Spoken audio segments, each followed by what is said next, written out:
they can do that. Depend. Means before they're taking second round, they need to talk with their VCs or Correct. angel investors. The first document needs to be mentioned that very clearly. It's called shareholding agreement. It needs to mention. First of all, don't do it for your friends, family, for your girlfriends, boyfriends. Do it for yourself. Right? Figure out something which you're going to have a tough, lonely journey, but you should be able to enjoy that.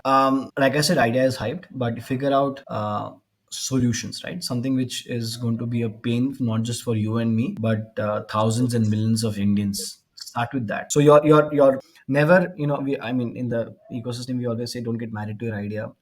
Just flirt with it, try to understand what can be done. Think of the potential which you can grow with that problem. Hey everyone, welcome back to Beyond Pranav. I am Pranav Patil. Today we have recorded fantastic podcast with Harsh sir. The podcast is about the startup culture, how the startup works, how startups get the funding, and everything. I hope you will love the podcast.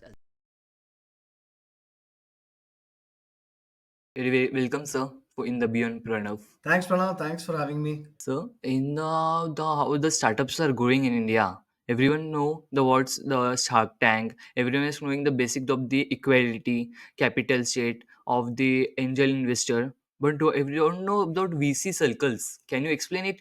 What is a VC circles? So, I mean, great question, Pranav.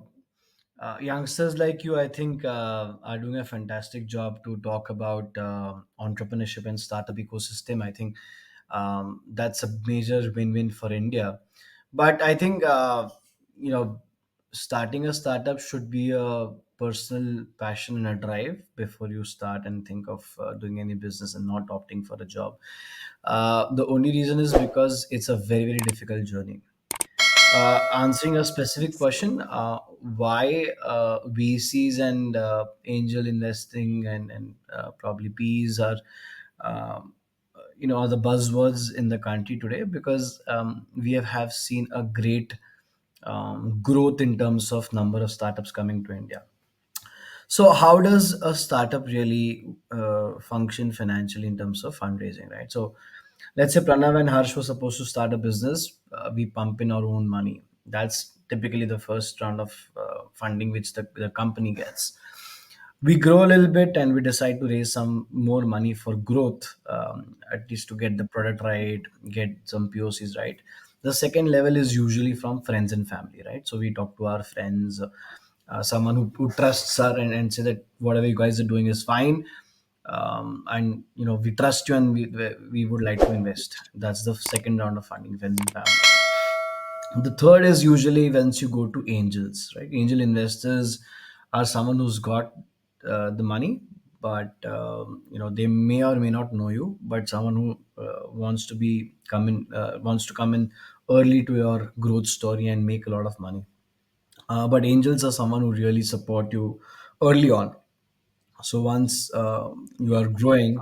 So sorry to disturb you. Yeah. Can you explain the difference between angel investor and what is the VC Correct. So circles? I'm coming to that. Yeah. So angels are individuals, someone who is, a tycoon or someone who's basically very well known in the industry, has got um, disposable income to invest in risky asset class. That's startups.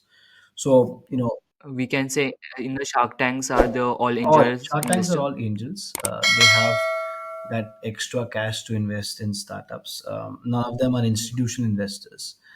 So angels put their own money, right? So if Pranav makes 10 crores and he decides to invest 3 crores in startups, he becomes an angel investor worth 3 crores, right? So he'll keep on investing that. Now, angels are individuals, right? So someone who put in their own money, and they come in at a very early stage. So when I say early stage, that's basically when the valuation is very lucrative. So when Pranav and Harsh's startup grows is when you need angel funding. That's the third or the fourth cycle in the fundraise. Once the, let's say, the product which we have developed, it matures really well, and now we need money for substantial growth, is when we go to a VC. A venture capital is someone, it's like mutual fund where, bigger companies and corporates park the money with a fund, and the fund, with their analytical brains at stake, will decide where to invest and which industry, which sector, what region, what stage. They have a detailed mathematics done, and then they'll decide how much to invest. VCs per se don't invest themselves, but they invest someone else's money, and the amount and the quantum is much higher than an angel. So angel will have a limited access of funds, but a VC will have a great exposure to raising more funds and investing. So VCs usually, to talk about the differences, it has bunch of brilliant brains deciding where to invest, and they don't invest their own money. Someone else parks and then they invest. Talking about check size, angels can do any as low as 2-3 lakh rupees up to about crore, 2 crore, depending on how big their appetite is. VCs usually start with about 3-4 crores, can go up to 300-400 crores as well. India has seen a lot of growth in terms of VCs in India. To talk about how the growth in the past 3 years, there's a growth of more than 45% in number of VCs coming to India. Only reason is because we are the third fastest growing ecosystem in startups in the world. So that has, and Yeah. plus the number of unicorns we've had, number of successful IPOs we have done for startups. I think that has been a great gratification of what the Indian ecosystem is. Yeah. As of now, I've understood the angel investor are a person who have created own startup and they're investing their own money. And a VC are that some multiple company to come together, they raise the fund, they can give the maximum amount, and they can invest in the startup also, bootstrap also, in everywhere. But it will be of all the community members will explain what the direction those founders should take. Correct. I mean, you're right. So angels need not have their own startups. Angels are even someone who's a C level, so CXO level people. So someone like a senior management in a company who earns like about 5-6 lakhs, 10 lakhs a month. Those guys also are very active angel investors in India. Investing 2.5 lakh rupees is not a very big deal, right? So they end up investing. But corporates also like.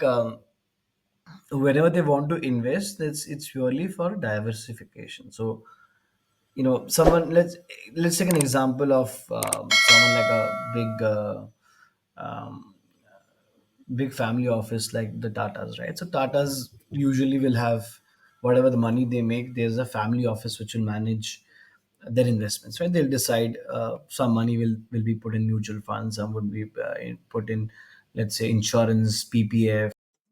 But some money would also be allocated to startups, which is a risky asset class, but at the same time, very, very highly rewarding.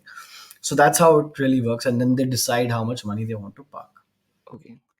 So, as you are the director of the startup gender, can you explain what is the startup gender and what's it about? So, yeah, it's Nashik Grind. Right. So it's Startup Grind is an ecosystem enabler which started about 11 years back in Silicon Valley. So what that did the objective of Startup Grind is to build an ecosystem in each city where the founders, investors, enablers can come together and exchange ideas. So we do regular events once in 2-3 months. We do events for founders, activities related to pitching, raising funds, or anyone who wants to be a part of the startup ecosystem of that particular city can basically take up the membership for Startup Grind. It's a completely free organization, but we have got more than 7 lakh members across the globe.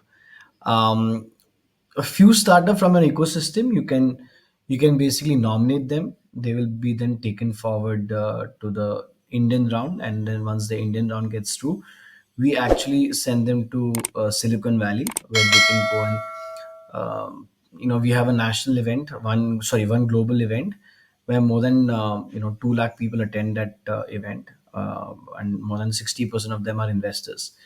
So there the startups from Nashik will have a chance to go there if they get shortlisted. So that's the exposure which we give for the local ecosystem of startups. Yeah. Okay. The what are the percentage you have seen the Nasik startup growth right now in last year? Oh, massive. So, to give an example, I am also a core committee member for Nashik Entrepreneur Forum, Okay. which happens every year, usually in April, August, in that phase. So we started with something called as NEF, so Nashik Entrepreneur Forum Sharks, right? So where we are helping startup founders to also get an exposure. So NEF has been there for more than 14 years. But to give a perspective, last year we started the NEF Sharks. We had close to 20 odd applications, 21 applications, and then we shortlisted five startups which presented, out of which two or three got funding as well. Okay. This year we've got more than 39 applications, and that just tells you the growth. And 39, it's becoming difficult for us to shortlist. So of course the ecosystem is developing a lot thanks to rockstar incubators like we've got Sandeep Foundation, we've got NEC, we've got Disc. I think that just has ensured good startups stay back in Nasik. Okay. A lot of the good founders who find it difficult to sustain, limited access to growth in Nasik, they move to Bangalore, Pune, Right. Mumbai, but they end up, uh, spending a lot of money on lifestyle, right? So your rentals are expensive, your standard of living is expensive. That, Every expenses increases by 2 prime. correct. So that becomes very difficult for them to sustain. Yeah. So what are the criteria that the you have selected for the startup that can come in the of your program? What are the criteria? So yeah, uh, at Enrission India, we are a India-focused fund, but it's a Japanese fund. We invest anywhere between 2.5 crores to about 8 crores per startup. Um, Now, every fund has their own thesis to invest. Our thesis is we invest in startups which are early stage, needs to have some tech. We don't invest at idea stage startups. We don't invest at brick and mortar typical startups. We want to have something which is building Bharat, something which is impacting a larger population of India using tech. So, like an insurance tech for blue collared workers, a healthcare product for rural India. That really excites us. So we are not completely impact, but we like something which creates impact. And the biggest criteria which we have is we need to have IIT IIM founders.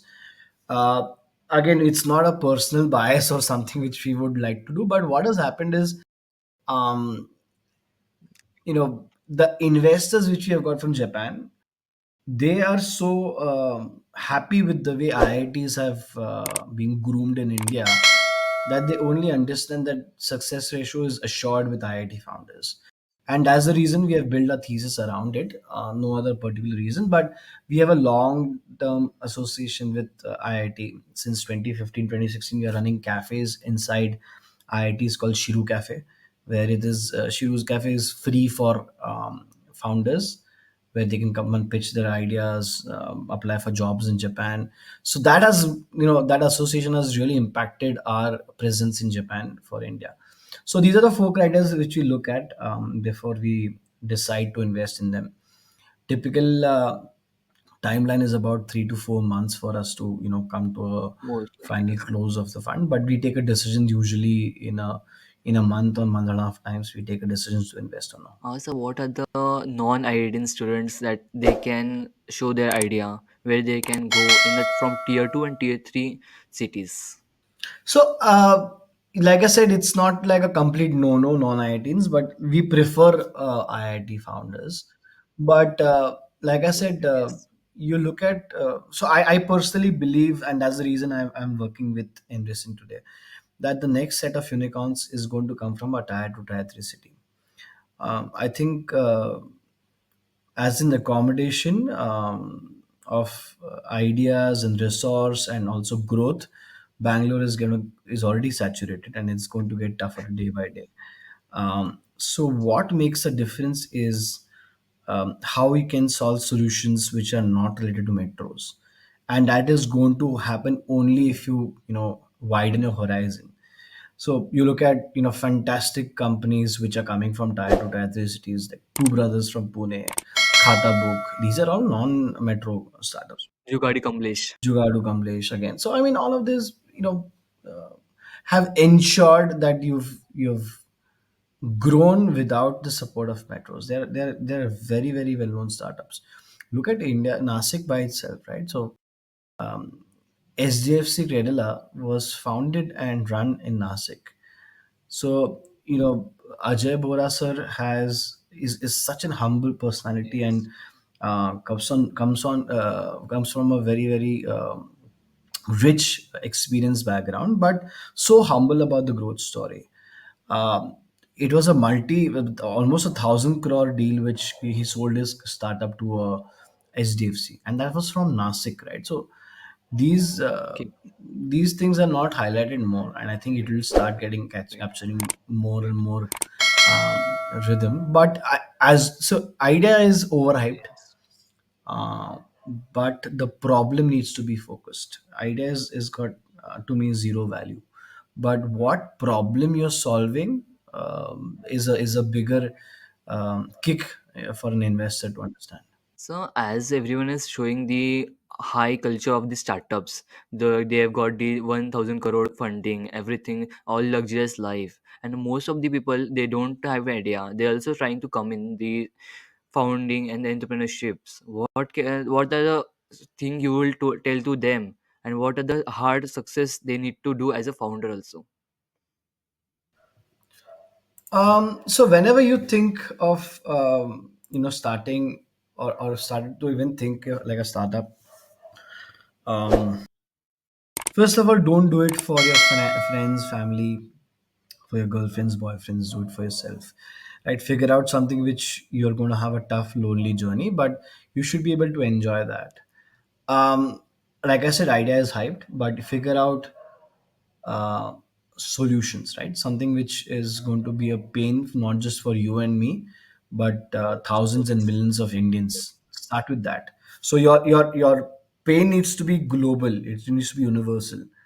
So if example, I'm in a college and a hostel, says serving, bad food, right? The food is not really good, so the universe is very small, for that college.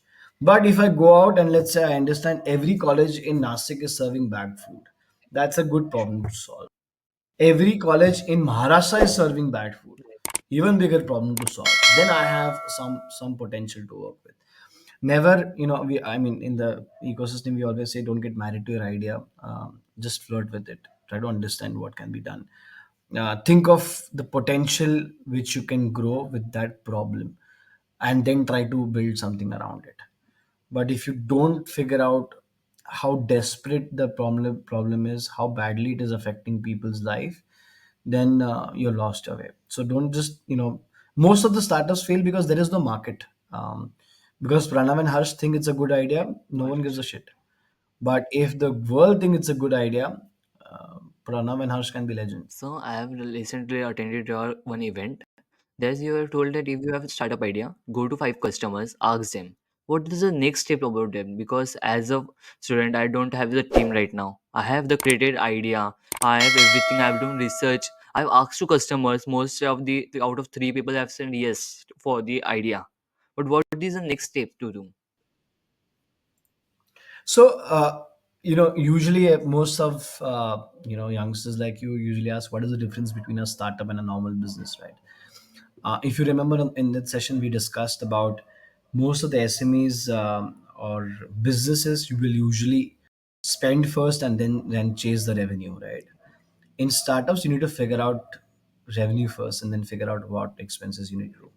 That's why most of the startups are very lean, working out of a garage, a small office, or even their own bedrooms. That's how it started, right? So first thing, once you've got the validation, uh, then you start thinking of making a prototype. Do not make the final product. Don't try to be a perfectionist and spend all your money on that. Make a prototype. First couple of products which you give customers. So let's take an example. I've made chips, right? So I am a startup which makes chips which are non-oily, non-salty, and non-salty, and it's made from natural herbs. For me to get an approval, I need to figure out who are the people who are consuming these healthy chips. Once I make a prototype, I need to give it to them for free. Let them try it. These are your expert guinea pigs, right? Let them try it for free. Let them come back and say, Harsh, this is not good, this is bad. That feedback is your innovation insight. It will give you idea as to how you can make your better your product. Once that is done, then you can move to the next phase of phase two of your product development. Once it comes to a near perfection, then you start spending money on making the first product. Then you can raise funds, you can pump in your own money, whatever works. Then you can think of having the third phase of having manufacturing or making products. First 1,000 pieces, 2,000 pieces is what you can figure out. But the moment you think it's a great idea and you start manufacturing first, and then you know pushing it down the throat of customers saying that ye product le lo, it will never work. Okay. First prototype, first try it out, let them come back and say, hey, I like this, I want more, is when you will get more. So at the position, I have the two questions. First, the why the product type startups are less in India. Second, the why what the investor, if that it is most about tech, what he can do in the startup, right? As you told, give to some prototype or give some small, but how the tech can be given as? So I think it's a two-parter question. Yes. Making a product is very expensive. It's not cheap. So imagine if Pranav was a coder, right? You understand tech, you can build your own product and start doing a like a POC, proof of concept, right? It's quite cheap, right? All it takes is Pranav's 100 hours and you can build a product. That's fine. Now, if I tell Pranav, who's a techie, that go build a EV vehicle, it's going to be expensive because your expertise is not that. Number one. Number two, the raw materials are going to be expensive. Number three, the patents and the applications you're going to do, that is also going to be expensive. Product companies are always going to be more expensive, but at the same time, product companies will ensure you a transactional reward on the spot, meaning unlike a software which has a larger payment cycle, or it's not I would say immediate. But in a product, you sell, you make money, you sell, you make money. That's the gratification part of building a product. So that's why you'll find very few people coming to a product company unless they are highly funded or they have their great savings. Then only they'll be able to do it. Means the product companies lag due to the financial issue. We can see it in India, mostly in India. Yes, because making is very difficult, right? So if you look at Agni, which is one of the first one of its kind, very very unique aerospace aerotech startup, which have built their own rocket. It took them a lot of time to reach there, but look where they are. They have finally launched their first rocket successfully, and that is the startup which is completely funded by VCs. Java Capital is one of the investors there, and they're very happy with the growth of the company. But again, this took time for validation, because building a rocket is it's nobody and not everyone can build a rocket, right? But yeah, that Uh, just takes time because it's very very expensive. so mostly startups are coming.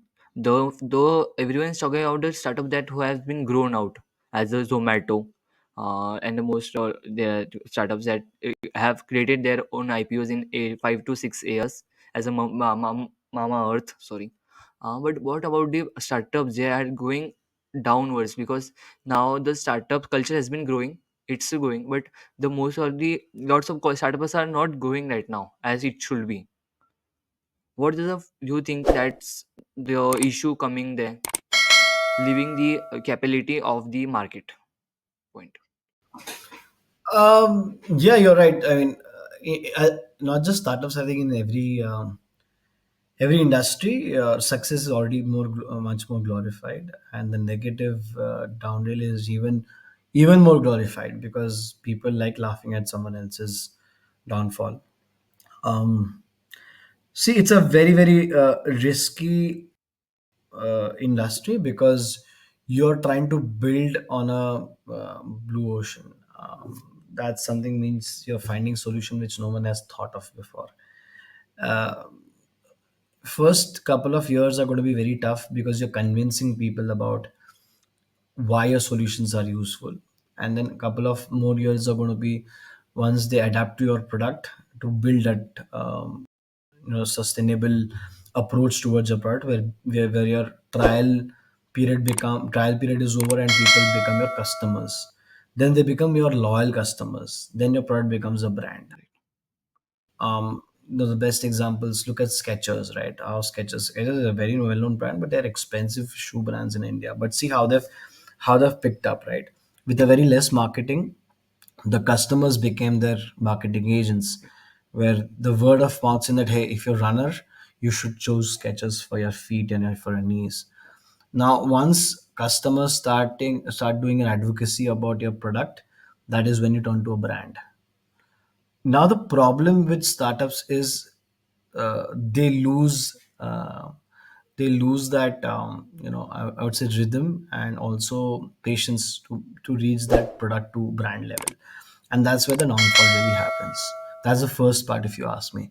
Number two, raising too much money if it's not needed, right? Someone, Byju is the best Yes. example, kept on raising funds, and it wasn't needed beyond a point, and it was very seasonal growth because of pandemic. Byju's grew, and I'm sure the top management thought of that, but excess of capital ruined that startup, right? There are a lot of startups which did that. They raised too much money and they blew off.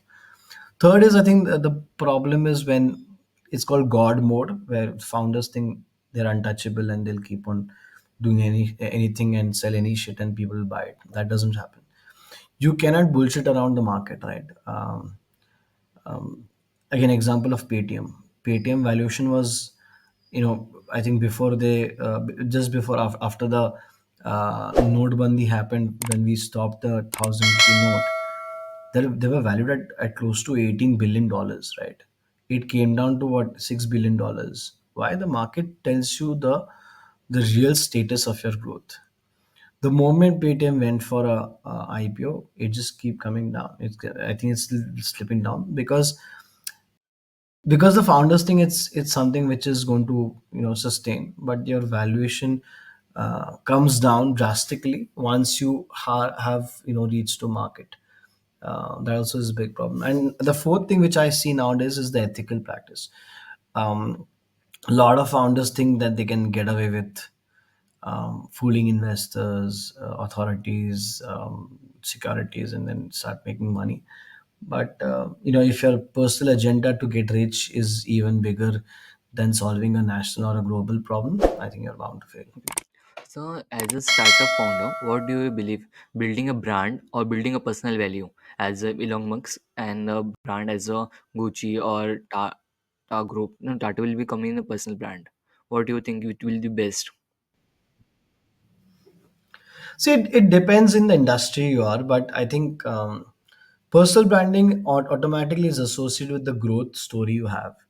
Elon Musk is only known because of his PayPal and X, right? He's not really known for having a great personality. People started knowing him because he became successful after he sold his X.com and then he made PayPal. That's when people say, hey, Cybertruck. who's this yeah, Elon Musk, right? So um, yeah, I mean, personal branding just is an outcome. It's a subsidiary of what you're doing. But if you're building some great stuff, trust me, people will still highlight you as one. I mean, you might not read about the founders of Gucci every day, but Gucci is in one of the top five richest families in the world, right? Even Armani, I think, in the top 10. We don't read about them because everyone needs to have their own profile and perception, and trust me, every single PR can be bought. So yeah, I mean, personal branding, I think is secondary. If you build something interesting, people will still know. What are the advertisement those startups should start with? Means when they are growing or when they have started earning the income, or they have tried to capture the to pay the rents of their office.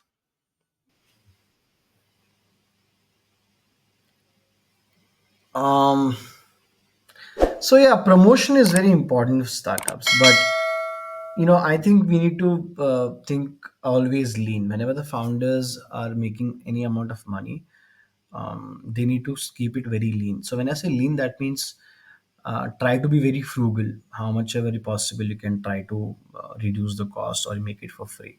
For example, when I was building, EduNet, my biggest sales pitch was the feedback which schools and the parents gave for the product.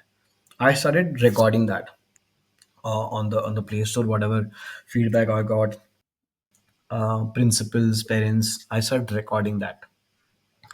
I use that as my advertisement. I converted that, said this is what EduNet does to your school.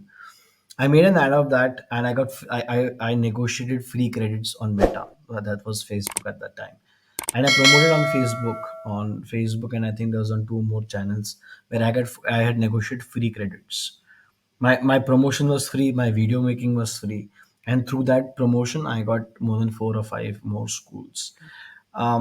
The moment founders think in this perspective, I think, you keep on being more frugal, you'll keep on saving more costs and generating more revenue.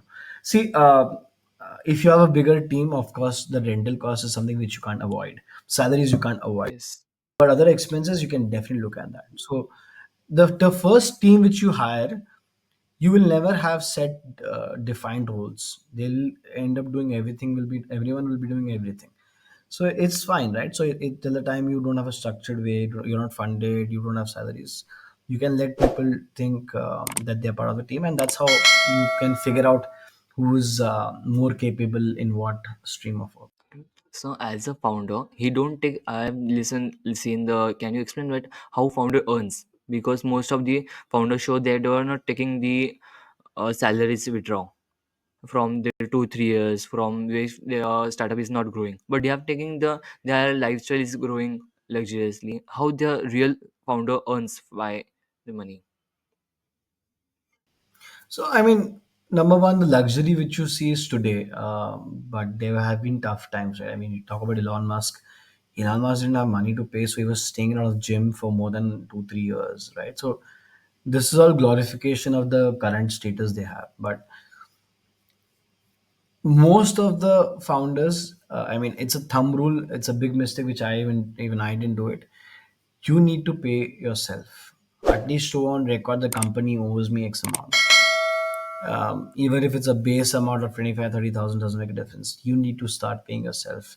How will your household work? So the moment, I mean, as a founder, I can tell you, my first objective is obviously to grow. Second was to make sure my team gets salary on time. Number three is then obviously has to think about myself and then how I can grow myself in terms of revenue. But the moment I say, hey, I need to pay myself as well, I will work even harder and try to get that funding, try to get that money from customers. uh, till the time they are not properly funded or the growth is not great, founders should not have a extravagant salary like 1 2 lakh 3 lakh 4 lakh. That kind of salary will not work. But yes, if you're doing decent amount of revenues, you can increase your salary per month basis. That's fine. um, all the lifestyle that you mentioned is when they sell their equity, right? Someone, the only thing which founders have and they're very proud of is the equity they hold, of course, because that is the uh, you know sweat and blood of that company. That has got a lot of value. Yes, right. The company might be doing decently okay, founders might not be taking any salary, but the company would be worth 50 crores based on the numbers they're doing. So that has got value, right? And this guy owns more than 95% of that share. So imagine he himself owns about 40 45 crores, right, of the company. If he sells that, he gets 40 crores in one shot. So that's the reason they have change of lifestyle. That things changes. I'll give you an example. After pandemic, one of our portfolio company founders and said that, no, I think just during pandemic, he said that I can't raise funds and I'm having a tough time, and my company is not growing aggressively. Everyone at tech is growing. I'm not growing aggressively. So can you help us, and what can be done? So we discussed ideas. We did some kind of brainstorming, and we also gave him some investors to work with, and that happened. After pandemic, I met him in 2021. So I asked him, hey, it's been a long time, we haven't spoken. So I said, yeah. After the chat, I did whatever was possible. One of the investors was who showed interest was an academy, and they bought us out. And the guy had about 40 crores in his bank account, and he was doing on a world tour for about 45 days. So, I mean, I know he was struggling with his monthly income a year back, and now he was on a world tour for 45 days. So, that happens only through equity. Either you buy equity or you build equity. That's the only way for wealth creation. Okay, so as the most of the startups start it, they take a first round, they take a second round. What is different about why the startup of first round they are funded, they get removed? Means what happened? Means their equities have been diluted, or what happened in the that the founder needs to take the second round if he want to grow more? Why he can take from the first investor only? See, it has to be a strategy. Like I mentioned in my previous conversation, there are 5 rounds, right? The reason why we take smaller amount is because, so if I'm building a product and I want to be 100 crore company, again selling chips, doesn't mean on day one itself I raise 50 crores and say, "Acha, मैं आगे fundraising नहीं करूँगा." It doesn't work that way. The risk is very high. I would rather go to a bank and get debt, right? The reason why people don't raise the whole amount in the one round itself is because they'll end up giving too much equity. Equity is very expensive. It is the core of your business, right? Imagine if you and me start a business today that might be valued 5 crores. The moment we have customer paying customer, that 5 crores becomes 25 crores. Then after we have multiple customers, 25 crores will become 50 crores. Now, if I take my fund requirement is, let's say, 10 crores. If I take 10 crores at 5 crore valuation, I will be in minus. I will end up giving more equity than I hold. Right. But if I take 10 crores when I'm valued at about 80, 100 crores, that's fine. I'm giving 10% of the company. That's still fine. So no one wants to raise the whole amount in one go. That's the first reason. Second reason is you need to prove yourself in the market. Take smaller amount, achieve smaller benchmarks, and prove it to the world and yourself that hey, this plan is working out. See, all these blueprints are very fancy, but if you don't go by it, projections has no value. So have smaller projections of not more than 3 years. See if that money which you have bought in, you've utilized correctly, and you've achieved that. Then you move to the next level. That's the reason. These are the two reasons why people don't raise the whole amount in one go. Sorry, sir, but I'm just confused. If the I have invested some money as a first stage, he started investing in second stage. So then the whose equality will be diluted of mine or of the founder only.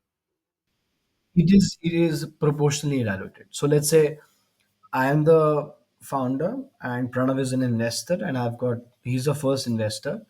You hold, let's say, 10%, I hold 90%. After our round is done, after 6 7 months, I raise one more round. The now next round which I raise, whatever valuation it is, dilution will happen proportionately as to 9 as to whatever 90 as to 10 amongst us, Okay, means and it'll keep getting diluted. means So, for example, Sachin, of the investor of the first yeah, round for also get diluted of not when the second round is of done. course it is. Yeah, it gets because then, but your value is going higher, right? So of course your percentage is getting smaller, but your Yes, value yeah. gets higher. In some cases, if the investor is coming up with more money, they can negotiate that I don't want to dilute. You dilute yours, I will not dilute mine. They can do that. Depend. Means the before they're taking second round, they need to talk with their VCs or Correct. angel investors. But first document needs to be mentioned that very clearly. It's called shareholding agreement. It needs to mention that. Okay. As the most of the these are growing, we have talked it. But what about the Nasik city? We can say the most we don't have the IITs and IIMs right in IITs in the Nasik. What do you think the Nasik will grow within the 5 to 10 years for in the startup culture? I think the primary reason why even I chose to move back to Nashik is because I really believe it has a lot of potential, and people solving problems can go places, and I can see that happening now. Things like Kumbhathon, hackathons, all these are great uh, push towards the dream which everyone has. talking about your question specifically, I think uh, if they can figure out how a problem can be analyzed at a very grassroots level, trust me, any startup in India, any metro, sorry, in any rural area can do really well. Like, you need to figure out what your building is going to make more value in the region you are. Nashik is a land for agriculture, right? We've got the best produce in the world. What solution can bring around that? Is it going to be distribution? Is it going to be production, packaging, branding, whatever it may be, right? So you need to figure out around this, because you're at an epicenter of the agricultural land in India, right? So that can be one insight. Second, you can think of there are a lot of SMEs. Nasik again is number three in Maharashtra, right? Aurangabad, Pune, and then Nasik. Then how are you going to make something for SMEs in Nasik? Are you building something around that? That also is a great insight to have. Third, infrastructure, because it's a growing city. There's a lot of scope to grow well. That's why I would try to request anyone who's worked or not heard of Kumbhathon, please go and read, because they worked heavily on infrastructure. What innovation can do to help organize or host Kumbhathon better? That's what Kumbh Mela better. That's what Kumbhathon does. What was the difficulties you have faced in your life as a founder, and what were the benefits that you have learned through this journey? Oh, it's a tough one, but um, I think I learned a lot of about myself as founders. Like I said, it's a very stressful, lonely journey, but the validation and gratification is immense. I learned that I'm not a very good negotiator. I've learned that I can't. I'm too emotional at times, and I think I'm happy in understanding myself. I also learned after 4 years of multiple startups and multiple success, multiple failures, which did not do well, that maybe I'm better at advising founders than being a founder myself. It was a self recognition journey, which came to me luckily quite early after 5 years of being a founder. Of course, I lost money. I made some money, but then I realized that if given a choice, obviously would like to be with startup ecosystem, either as a founder or as a supporter or as an investor. Doesn't make a difference, but that excites me. Someone as young as 16-year-old trying to build problem solutions for India, or a 75-year-old talking about how aging population in India needs to be handled. It excites me to understand how their mindsets are working, and that's what has made a difference. My personal learning has been, I need to which I think introspectively has worked very well, is um, knowing what you're not good at and then hiring the right people for that. That's something which I learned on the way. And second is, always value your own time before people value it. So I think that also was a great learning which I had when I was a founder. Yeah. So, as a founder, there is a most of difficulties as a team management. How do you see it? Yeah, I mean, I think uh, luckily I had a great team in my first startup. The only thing which worked well was empathy. I mean, I could really relate and spend a lot of time understanding what they're doing, what their problems were, and being available for every problem they face, rather than saying that, hey, तू ही देख ले तेरा ही काम है, then it doesn't really work. But because it was newbie and I wanted to be part of that journey, I was a phone call away for every teammates in that I'm facing a problem with the customer, with the product. Even if I didn't understand, at least me speaking there and being there added a lot of value. The comfort you need to comfort and confidence you need to give your teams in that, don't worry, I'm there, or the founding team is there, you go and figure it out along with us, but you need to show that you're always there. That I think has been a great learning. Was the your culture in the company that time? Means I've seen the most of there is a honest culture, and the more types of they described as a CEOs and the founders. What was yours, and what you think it should be in the every culture, every companies? So I mean, again, it completely depends on the industry. So I had One business was an IT product where we service schools, and second was a retail outlet where we had more than 13 people on the floor. Now in both the industries are completely different, but the only thing which worked very well for me and that became a culture was transparency. We they were transparent, and I pushed the team to be very transparent about what the feeling is, what the problem is, what can be the solution. They never felt even twice coming and speaking to me, and that is a culture which I made. You need to be very approachable. There should not be a huge gap. I mean, a lot of people say that no, you should have second line who will talk to them and so on. I said that I think I was too small to have like second line, third line kind of stuff. So I thought I need to understand my business before anyone tells me how it's run. So transparency and approachability is something which I really nurtured across both my teams. And then I realized it while both industries are so different, so diverse, but if I align that value to my own personality, my life becomes very easy because I am very high on communication, very high on accountability and speaking about it. So I thought, let me just have this culture. Maybe even if it was a sweeper in my retail outlet, she had the complete authority to come and speak to me about her problems with the customers, with the team, with the food, with the water. She would just talk. I mean, I could barely give solutions because I had no control on that. But I mean, that freedom she had, she felt really happy that I could speak to the owner of the company. The transparency, and what about the more culture you will think it should be applied? Because of there should be multiple factors. There is a honesty there. There is a bully system is going in the corporate work. I have listened out. And what about the startup ideas? As Ambani's, I have listened that they don't believe in the as a employee should think about the more startups. But Paytm groups, they help the startups in their own company by their employees.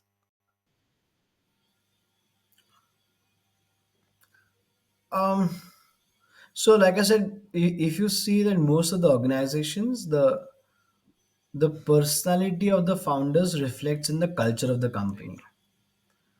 Like Amazon culture is extremely different and aggressive. Elon Musk is very exhausting because the guy really does not stop working, and it becomes very difficult to be driven as much as he is. Third, I think if someone wants to nurture that entrepreneurial sense in your employees, you need to have multifold products. Like I'll give an best example. It's one of the family offices in Jaipur. Now they have schools, they have tobacco company, they have paint company. So you know what they did? The founder who was there was, I think in 1940s or 50s when he started the company, and they had bunch of, because he was from the royal family, he had bunch of about 10-15 people under him, and he started his first company, which was a tobacco company. Then the company grew, and then they decided to diversify. Now he thought, if I have to diversify, और एक team खड़ी करनी पड़ेगी. Now because most of them were Gujarati Marwadis, which were very high on entrepreneurial DNA, they said कि मुझे school खोलना है. Close employer का पकड़ा कि you want to be a business owner of a school, you open the school. I'll be 50% partner, you'll be 50% partner. Now that guy has got more than 11 businesses. All of the businesses, he's the 50% partner, and the other 50 is his ex-employee. All businesses. So he's got, I think, a tire or rubber company. He's got a school. He's got tobacco is his main company. Then he's got paper company. He's got exports. He asks the employees, "What do you want to do next?" I want to diversify, and you tell me next. So they would say, "Sir, I'm interested in this." So look at the culture they have built. They realize I'm from Marwad, and then almost other are Marwadi Gujaratis who have got the DNA for entrepreneurs. He gave them that push. As of Gujaratis and Malwadis believe in their startups and more than the education, do you think it should be applied in all of the India? All of India should be thinking of the creating startups and all. See, startup is not everyone's cup of tea. It's very individual, but it's the culture, right? So I mean, a typical Maharashtrian families which I belong to will always think of a secure job and comfortable banking job, and that's how it's perceived as a dream, Maharashtrian's dream to have, right? But in my household, it was very different. Very few people have got a job. They are either professionals or business owners, and that was the conversation. It really is different in our household when at dinner tables. And that's the reason I also thought, hey, I can't keep on doing job for the rest of my life. I need to think of how I can give jobs. So it's a culture thing. It's not to do with Gujarati, Marwadis, or Maharashtrians, or Punjabis, or Muslims. It doesn't really make a difference. What your household culture has imbibed you to do makes you an entrepreneur. I mean, and as a reason, I think this risk-taking appetite is very different. We try to structure it and label it, saying that अच्छा ये मारवाड़ी तो अच्छा business नहीं करेगा, ये मराठी तो ज़्यादा अच्छा business नहीं करेगा. But that's just the way Indian culture is. The percentage wise, we try to generalize, but which is not true. And it just happened, right? You Most of the successful businesses are run by Gujarati Marwadis today, right? Every bigger shops or shops you see across the world, across India, are run by Gujarati Marwadis. Whereas Maharashtrians, you'll find very few, very big companies like Kirloskars or Garwares are very few, right? That's why we generalize कि अरे ये लोग कम करते हैं, ये लोग ज्यादा करते हैं. ऐसा मेरे हिसाब से नहीं होता है. The way your culture at your home is built. Like I have a friend who's a Maharashtrian, and they have these two shops. He was at the shop at the age of age of 8. He used to go along with his mother to run the here is a clothing shop. The understanding of business, how much I need to purchase, what is the percentage, how much I need to sell, what is the market I need to do. He got it at the age of 15, 16. I mean, I don't even remember what I was doing at 15, 16, but look at the culture he was building. So automatically his calculative mind really worked well, and he did not sit for placements. He was a Maharashtrian. He did not sit for placement, he started his own clothing brand. So that's the culture thing. It's not nothing to do with what religion caste you're from. So I have right now two questions. As a culture you have told in the society and the family, if XYZ person belongs to a very typical thought that you should not only do the education, complete the education, get a job, and be a secure life. But if the student don't want that life, what he will be advising him? Because he can't tell his parents right now. They will always be cross between why you are doing. There is much risk is there. First, only our condition is we are not to reach to lose the money. What will be the advice for that person? See, it's a tough journey because the stress is dual, right? Number one is your struggle with your own self doubt, struggle with your family, struggle with your startup. So for such founders, it's very tough. You need to resolve all those things and only focus on business. Then only you should do it business. Are you so frustrated that you can't do a job and you want to do on a startup, and you're not patient enough? Then you should talk to and resolve your family first. In such cases, most of the time, I ask the founders to be very capital independent. Do your job for some time. Figure out how you can manage cash. Build some savings. Try to understand how you can use those savings to build a business. Side by side, while your job, start doing validation. I'm not saying start a company, but do validation first. No, figure out if this product needs help or something which has got good potential. Only when you have some savings and you have something to fall back on. For example, earlier when I quit after about 8 years, 7 years in the corporate industry, I had given myself 2 years. Of course, in 2 years, my savings would have exhausted. My product presence would have been very clear. Is this company worthwhile? In 2 years, I would have understood. After 2 years, if I didn't have single paying customer, I had decided to go back. I thought, that's the time I need to give myself. After 2 years, luckily I had more than 5 customers, and then I said there's no turning back, right? So I left my advertising job completely, and I decided never to go back.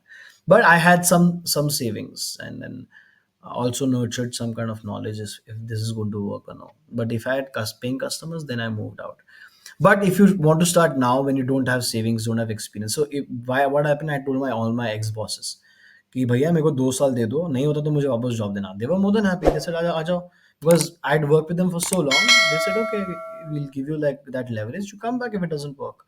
So that confidence also you need to build with your corporate experience, that people might be able to do that. And not just not me, I'm not boasting on myself, but lot of my entrepreneurial friends have done this. They've worked for like 15, 16 years in the industry.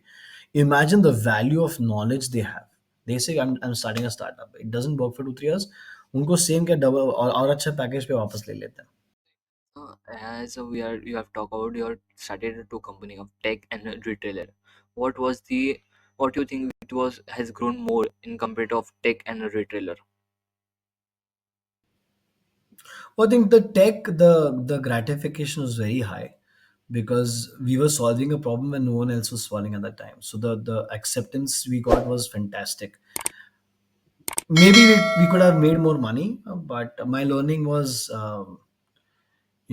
product is not everything. You need to sell, which I mean, it's not everyone's cup of tea, but you just need to be very sure about the price sensitive part and stuff like that, how you can grow. But yes, the learning was that the acceptability of that product was fantastic, and that's it was completely driven from my thoughts, and that's why it made me so proud about myself that I thought of something which people want, right? Whereas in retail, it was more of management, because it was, it was a Patanjali mega store. There was very less scope for innovation because it is a Patanjali products made by Patanjali. I just had to Yes, yes. represent. But how to manage that really made a difference. Like, people were happy with the ambience, with the staff, with the way they talk, their uniform. That was something which was something very interesting. So, do you think networking is the main importance point of the founder as everyone should go? Absolutely. I mean, I sold my first company thanks to networking itself. I went to one of the largest startup event at that time. I met a lot of people. There's one investor I met. He said, I would like to know more. We set up a call. He said, I'll invest. And after 3 months, he said, okay, I'll buy your company out. And that's how it happened, right? But it happened because of one networking event. There are so many such examples which I can give you that networking has been mind blowing for people, right? I have seen people being multi-millionaires because of networking, because of the way they have dealt. But yes, absolutely important. Be at all these events. Be shameless. Carry more than 100 visiting cards and come back with zero cards in your pocket. Let people know what you do and ask for what you want from them. Right. So ask. I mean, obviously, you have to be humble, but be very clear of what your objective of the conversation needs to be. I have recently attended Odoo Conversation Community. It was I've gone for the networking for the inviting the most of the guests. Though there was a Raj Shamani, the chief guest of the host. He has told that if you are going in the foreign networking event, don't tell what you are doing. Tell that what values you can give the ex audience of Correct. yeah. Yeah. Absolutely. So, I mean, I would really talk about EduNet, my product, but I would talk about solutions we have built around schools and how it's helping that. But they need to go back and figure out, अरे कोई तो बंदा था, कैसे समझेगा आपको card देना है. Without the card, they will not have any relevance, right? And there needs to be something unique, or something which really makes a impact. Now, I just have an example. Recently, I got a card done. I will show you what something which I tried on this time also. I usually try something new with my visiting cards. So this is a Japanese come card. If I'm not sure if you can see it, but I purposely made this into flip card, right? So this is the card which I have. Now, if you turn around, it's ulta. So you have to flip the card. So people will remember this. So I try to innovate with that. But something which has got Japanese, which people will not forget. So at this point in time, maybe I will not be able to distribute too many visiting cards. But yeah, I mean, I think it worked out really well because my internet card used to be green in color, so very unique, right? So something which people have a hook for. Even if there's a speaker at a big conference, he'll end up meeting more than 100 people. Out of 100 people, if he wants to recall you and what you had a word with, it's going to be very tough, right? as So that's the reason you need to create a hook. as the conversation in we have learned about the community networking, management, what are the VCs and the angel investors right now till now, and what are the difference between the tech product and the retailer, and why we should go in the tech and when we should go in the retailer, as you have management skill. Thank you so much, sir, for investing your time. It was a great talk. Thank you for having me. It was wonderful speaking with you. And as I was speaking with you, I think I also did a lot of introspection and self-talk. But thank you so much for having this. I know we have been talking about this since quite some time, but great we could finally do this Thank you today. so much, sir. Thank you so much for watching my podcast. I'm starting a new channel where the beyond print of clips. With all podcast, you don't have the time that you can see the clips. You can enjoy the podcast there. As thank you so much for again for the watching the podcast. I hope you will love the podcast.